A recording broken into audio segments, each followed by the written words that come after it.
Alors bonjour et bienvenue à cette pensée du jour en ce beau vendredi 19 juin 2020. Il fait beau, il fait chaud. Ah, il fait donc bien chaud.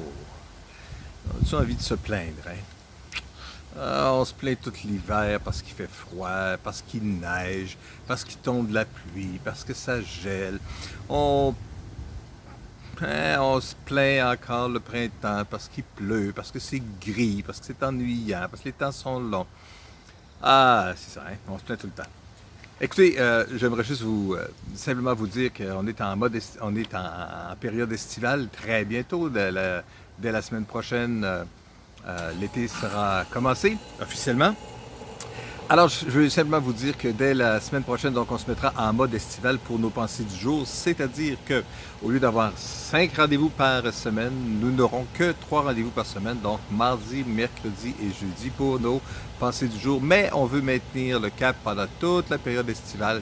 Et puis, manquez pas ça, sauf que au lieu d'être 5 fois semaine, ce sera à 3 fois semaine pour à partir de la semaine prochaine, donc. Ma pensée du jour pour aujourd'hui est tirée du passage que nous lisons aujourd'hui à partir de notre lecture biblique de 1 Thessaloniciens chapitre 5. En fait, c'est les dernières recommandations que l'apôtre Paul fait aux Thessaloniciens. Avant de conclure sa lettre, après avoir parlé de toutes sortes de choses importantes à eux et d'avoir valorisé le rôle important que Dieu leur donnait à accomplir dans la région et l'influence qu'ils avaient, puis une église qui avait une grande reconnaissance et qui avait des belles qualités, mais qui avait des défis également. Toujours est-il qu'il arrive à la fin de sa lettre, avant de dire bonjour, au revoir, soyez bénis, il leur laisse finalement des recommandations. Dans 1 Thessaloniciens chapitre 5, versets 16 à 18, nous lisons donc « Soyez toujours dans la joie, priez sans cesse, remerciez Dieu en toutes circonstances, telle est pour vous la volonté que Dieu a exprimée en Jésus-Christ. » Trois petites choses, être dans la joie, priez sans cesse, puis dites donc merci à Dieu tout le temps. Quelle belle idée ici! Paul dit juste à la fin de sa lettre, rappelle à ces croyants-là de la ville de Thessalonique, voici ce que vous devriez faire pour vous permettre de traverser les périodes plus tumultueuses, plus difficiles de la vie, ou les périodes trop chaudes, ou les périodes trop froides de votre vie. Soyez donc toujours dans la joie, priez sans cesse et dites merci à Dieu. Soyez dans la joie. On est dans la joie lorsque on laisse la vie de Dieu nous remplir dans notre cœur, dans notre âme. Dans le livre de Néhémie au chapitre 8 et au verset 10, la Bible nous dit « La joie de l'Éternel sera votre force ». Le contexte du livre de Néhémie, c'est la reconstruction du mur. C'est une période extrêmement difficile d'Israël alors qu'il voulait revenir à Jérusalem. Et puis Néhémie, avec les notables et les personnes de la ville, décide de reconstruire la ville. Mais toutes sortes d'obstacles, toutes sortes de difficultés qui se présentent en cours de route, mais la joie de l'Éternel sera votre force. Alors mes amis, lorsque vous reconstruisez quelque chose dans votre vie et qu'il y a parfois des difficultés, rappelez-vous de ce passage-là. La joie de l'Éternel sera votre force. Et vous pouvez même le fredonner. La joie du Seigneur sera... Ça va nous aider à nous rappeler ce passage-là. Donc soyez toujours dans la joie de prier sans cesse. Rappelez-vous de prier.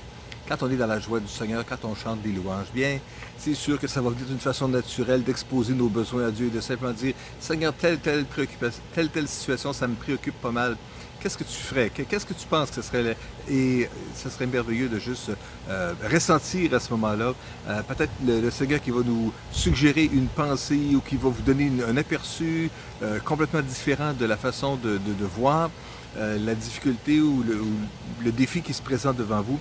Et la réponse pourrait bien venir comme ça. Troisièmement, Paul dit donc remercier Dieu en toutes circonstances. Ça vient avec ça aussi. Lorsque Dieu répond à nos prières, lorsqu'on est dans la joie du Seigneur, bien c'est normal qu'on va vouloir rendre grâce à Dieu. Je veux juste vous encourager, mes amis, en ce début d'été, d'être dans la joie, de prier sans cesse et de rendre grâce à Dieu en toutes circonstances. Prions ensemble. Seigneur, je te remercie pour cette pensée du jour. Je te remercie pour ce privilège que j'ai d'être avec mes frères et mes sœurs aujourd'hui. Et je veux juste te prier ta bénédiction sur cette journée aujourd'hui. Que tu puisses les aider avec ce qui sera placé devant eux aujourd'hui, les différentes responsabilités, les différents défis qui peuvent se présenter à eux. Viens les inspirer, viens les diriger, viens les guider, viens les fortifier, Seigneur. Que tu puisses les aider à être dans la joie, expérimenter ta joie. Aide-les, Seigneur, à te prier, te demander sans cesse toutes sortes de choses, ta sagesse, ta grâce. Et Seigneur, viens, au-delà de toutes choses, garder nos cœurs remplis d'actions de grâce pour tes bienfaits, pour toutes les choses merveilleuses que tu accomplis pour nous. Que la joie du Seigneur soit votre force. La joie du Seigneur sera ma force. Au revoir.